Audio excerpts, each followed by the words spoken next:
Hello, and welcome to Dyslexia Devoted, the podcast dedicated to building awareness, understanding, and strategies to help those with dyslexia.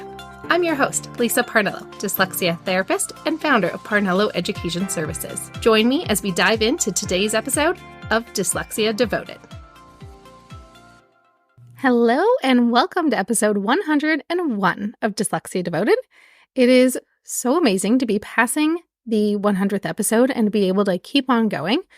I just saw a fellow educator post that they are stopping their podcast after 115 episodes, and it just kind of reminds me how much work and time goes into creating and editing a podcast, getting it out there for all of the listeners like you.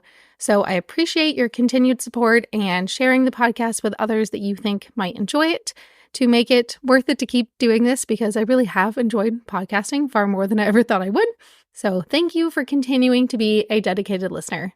Don't forget to hit follow or subscribe, whatever it is on your podcasting app, so that you always get notified when there's new episodes. So today's episode is the importance of taking a break. So this episode is inspired probably by me because it's been a pretty long May. It's been a lot. I am a total sucker for adorable children who beg for extra tutoring time. It's a lot easier to say no to parents than it is to cute kids who say, please, please, please, Ms. Parnello, I need you. So 2 of my 4 days this weekend were spent with cute kids. And as we are approaching summer break, this is a reminder of the importance of breaks in a couple different ways. During the school year, breaks are absolutely critically important for kids with dyslexia, or any learning difference really, because it takes kids with dyslexia and learning differences so much more mental energy to do something quote unquote easy, and something that is not actually easy for them at all, even if it is easy for their classmates and their peers. It is where we need to normalize what it looks like to take a break, how they can ask for it appropriately instead of using the excuse, can I go to the bathroom? Yet again, when you know they don't really have a need to go to the bathroom that many times a day. And instead, making more use of 504 accommodation plans or plans that are within their IEP to get accommodations, and be able to show them after they've done a set amount of time or a set amount of work, then they get a designated break time that they can just chill. What does that look like? It sometimes looks like going for a walk. There was a classroom I used to teach in that had this little circular pathway, and the kids could do a certain number of quick little laps and then come back inside and then get back to work. And it was an easy way that I could see them out my window. I knew that they were safe. There wasn't anywhere they can get hurt on or anything. Inside my office, there is one girl for years and years has drawn pictures of pretty dresses, and that's what she does on a whiteboard. She doodles pretty little pictures, and she's a pretty great little artist. And that's what she does when she gets stressed out or overwhelmed in the middle of a task. She quietly takes a whiteboard and some pretty markers, colors and doodles for about 1 to 2 minutes, and then gets right back to the task that she needs to do with a fresh start. And it's a way to prevent frustration before it happens. And I think that is where breaks go really wrong, is that you wait till they hit their breaking point to give them a break. The whole point of breaks is to not make them hit their breaking point. It is to catch them on their way up as they're trying to get increased overstimulation and overload. When you see that heightening start to happen, that's when they get a break, not when they've hit their threshold, not when it's too hard to come back from. Because once they hit total meltdown, breakdown, whatever you want to call it, depending on what it looks like for that kid, it can sometimes take 10 minutes, 20 minutes, 2 hours to get them back. Versus if you give them a break before they get overly heightened and you give it to them at the right point, they don't ever hit that complete meltdown stage. And then they can get right back to work a lot quicker. So what might seem like a waste of time to take 2 minutes to go do this one little thing could actually save you 2 hours of stress later in your day. So find ways to structure breaks into the day. And it can look really different in different ways. In a classroom, you might make that kid your helper. That might be where you give them a job to help you go do something. When you see they're getting really frustrated by a task, you can ask them to go be your helper and do something. So they feel productive, they feel happy, they know that you appreciate them, and they're getting a break from whatever the task is that's about to push them over the edge. Occasionally, I've had kids who really don't like to take a break. So sometimes this helper task comes in very handy for those kids who are like, I don't need a break. I'm too cool for that. I don't need one. I'm fine. So instead of you give them a task, sometimes There may or may not have been a code word, like, can you go ask Miss So-and-so for the blue dictionary? P.S. There is no blue dictionary. And I think we probably needed to create like a better terminology. I think at my last school, we created some other blue book of some fashion. And because no one uses dictionaries anymore, we have the internet. And so we gave them a task of something that didn't literally exist and say, oh, actually, who did you ask for it? Oh, you know what? Actually, go ask so-and-so. And we would send them to go ask a different teacher for it. And then they say, who else did you ask? Oh, okay. And then we would go send them back to the regular class and be like, tell your teacher, sorry, I can't find it. And I'll give it to her at lunch. And it was just a way for us to help those kids who really, really were not ready to be self-reliant and be able to give themselves a regulatory break on their own. And then eventually we would come around and get the kids to learn how to appropriately take and use breaks on their own without having to do this whole rigmarole. But you have to meet them where they're at. You have to figure out where they are and help them see that breaks are not punishment. They're actually the anti-punishment. They are taking a break means you do not get in trouble. Taking a break means you can get back to work and be more focused when you do get back to work.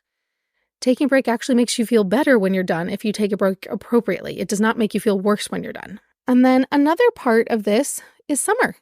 What does that look like? For kids with learning differences, sometimes it's really easy to just not let them have a summer. You think, oh no, they are 2 or 3 grade levels behind. They have to work every day this summer. They really need to be on track with their class. They really need to do this and this and that because otherwise they're never going to catch up. But the thing is, burnout is real for kids and adults. And if you never take a break, things don't actually sink in. Your body needs times to rest and recuperate and let information sink in. Now, I'm not saying that means take the whole summer off because that can also be equally terrible. If you take too long of a break, then you're never getting back to work. I know I've done that every time I've cleaned my house. If I take too long of a break, I say, forget it, I'm done, I'm not going to clean anymore. I'm over it today. So it's getting that just right amount of break to get that reset, to get that refresh, and build up that extra energy you need to then absorb new information or get more work done, whatever the task is. It is actually why I run my summer program very differently from basically every tutor I know.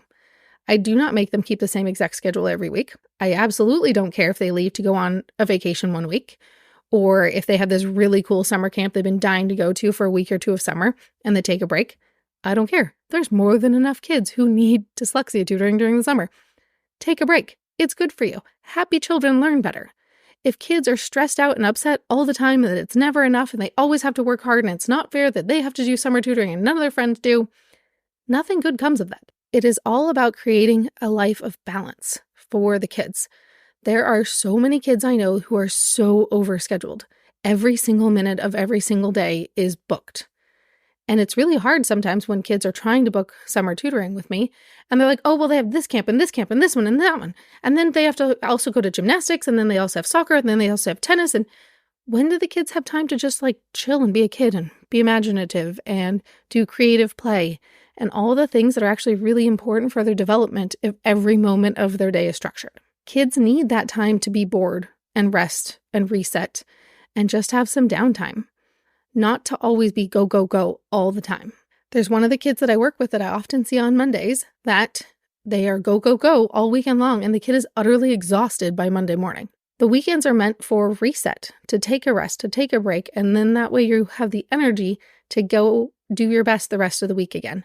It is the end of the week. It is that reset time, and so many kids are not getting that reset time to let all the information they learned all week long sink into their brains, to get caught up on sleep when they've been woken up early every day to get to school on time or whatever it is that they need to do, or if they stayed out too late because of basketball games or whatever they were up way too late for. And the weekends are their time to recharge. So if you never give them that recharge time, then they never have the brain energy to learn new things. If you're utterly exhausted, very little new information makes it into your head. And that exhaustion can come from different things. It can come from a very busy weekend, but it could also come from 30 minutes of trying to write an essay. Because if you're a kid with a learning difference having to write for 30 minutes straight, that takes a lot of mental load in order to get through that task. It takes emotional strength, it takes physical strength from their hands, it takes mental strength, and it takes a lot of you. So it's knowing which kids are going to need a break at which times. There's kids that I've worked with at the end of the day for years and years, and I can see when they've just hit their limit. Nothing else is going to go in. Each kid has their tell. You just got to figure out what their tell is. There's one kid who's older that she'll be sitting there typing and sharing screens with me, and I can see what she's writing, and I can tell when she's made 15 spelling errors in one paragraph. That means we're done. Nothing else productive is going to keep happening if we keep doing this, because she's just going to have to rewrite everything anyway. And so that is our point where we're like, you know what? I know it's 5 minutes before we're supposed to be done, but you personally are done right now. Like, I can already tell nothing good is going to come out of forcing you to do this for 5 more minutes. It is finding that quality is way more important than quantity. How much time will you get good quality work out of this child before it all starts to fall apart? Okay, that is where we're going to wrap it up for today. To recap, we talked about the importance of taking a break. Breaks are really important in the middle of tasks, in the middle of school days, and knowing how to take breaks appropriately. We talked about sometimes teachers or adults need to assist those breaks and give them a job to do that is kind of a forced break. If the kid has not reached the level of self-advocacy, they can politely ask and receive breaks without feeling like they're in trouble. And then that becomes a goal that you need to work up to, is teaching them that breaks are not punishment. Breaks are a way to keep you from getting in trouble. They are not because you're in trouble. And we also talked about how kids need breaks in the outside of school times. So whether that's on the weekend or in the summers or after school, and kids need that time to reset. Especially I see it after school, where some parents want the kids to do all their homework the second they walk in the door. Sometimes kids need a couple of minutes to eat a snack, get a drink of water, settle down, and then they can come in and do their homework and things, because they need a few minutes of just downtime, and then they can get the work done. Or sometimes there's, one kid I used to work with who always had to play basketball for 30 minutes, and then he could come back in and then he could get his work done, because that's what it took to reset him. So figuring out what each kid's tell is and what each kid's necessary break system is in order for them to have that reset so that better work gets done when they come back from a break. Okay, with that said, I am going on a break. I am counting down the days to my vacation. At the time of this recording, it is approximately 4 days away from now. Hip hip hooray. My goal is to record one more extra podcast episode to get released while I'm gone. Please note, this is just a goal. Whether it really happens or not, we shall see. I should theoretically have the time on Friday. We'll see. Depends on how much packing gets done between now and Friday, probably. So that's it for today. I'll see you next time.